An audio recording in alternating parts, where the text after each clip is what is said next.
Hey everyone, we're Access Real and we're at Supanova in Perth having a chat with Craig Parker. Craig, thanks for having a chat with us. Thank you for chatting with me. Now you are no stranger to the convention scene. We see you guesting conventions in Australia, in the States.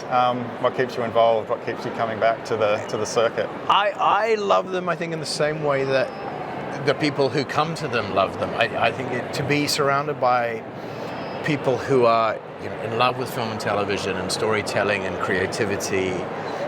We're just good people, and we are. It's very nice to spend a weekend talking about stuff that I love and the stuff I've been part of, but loved being part of. And I think on our side, we often we forget that stuff actually goes out into the world. We have a memory of a show is about the making of it often, and that's the kind of the great joy. But to realize that the thing you love doing actually resonates with people outside is kind of a wonderful thing. Yeah. And, it's a nice weekend. Now you've got a strong fantasy theme in your filmography, and that's something that really resonates with the people who like cons and that sort of stuff. Was that always the plan? Was that an opportunity, and then it kind of went from there? There is no plan. Yep. I'm sure there are some actors who plan their careers. I don't know if I've ever met one. You make a plan and make God laugh. But I've been fortunate enough to be involved in a number of things that have a big, strong fantasy world. I've never been a vampire, and I've never done sci-fi, really. Yeah. And they're the two other big intros into convention world. Yes. But would they be on the hit list for the? Oh look, we all of us who come to these, we talk about I've got to get a sci-fi. I've got to be a vampire. Right. But vampires it's crap because you have to do night shoots. So you don't want to do a vampire movie. Well, Helm's Deep, right? Helm's, we've done enough nighttime shooting.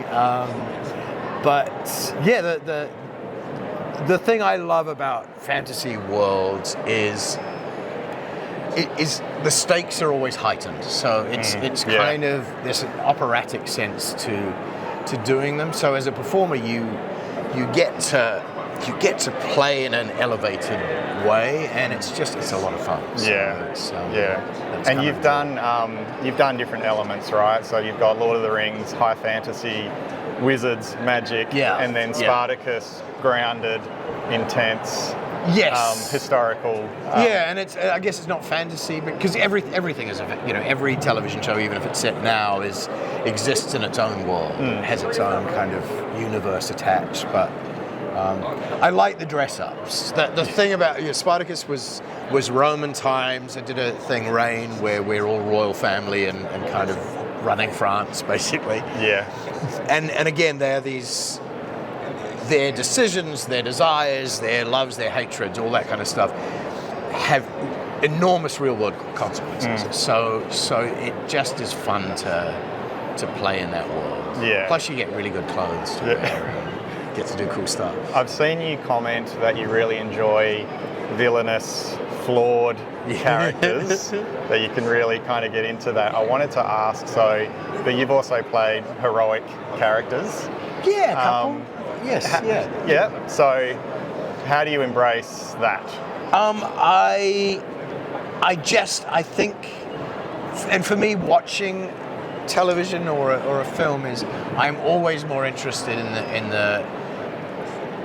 the human. So to be human is to be flawed, and to even the loveliest human being has broken aspects within them.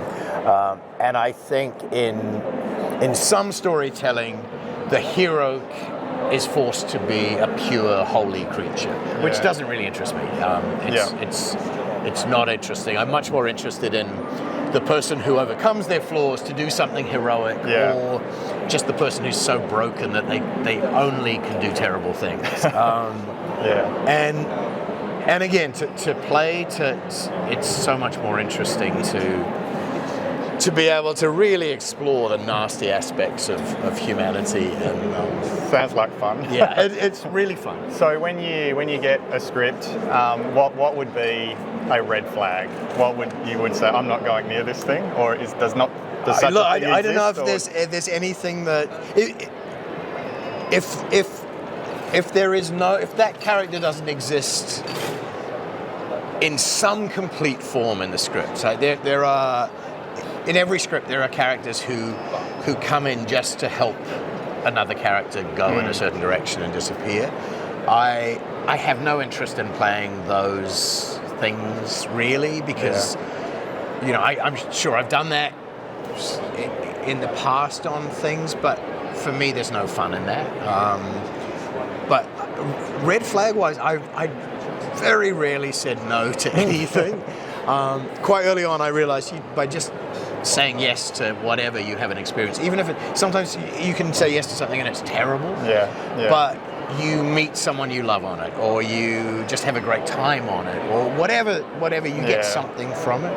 And Brad Dourif, who is an astounding actor, but has had his filmography is astounding, because it's like some of the best films on earth and some of the worst films on earth. And he, years ago, at one of these, said to me that if they have a check and I have the free time, I say yes. And I kind of like that philosophy. It's like, all right. I get to dress up and play, and you're going to pay me something, I'll be there. All right, so I'll throw one last question at you. Like, most memorable role?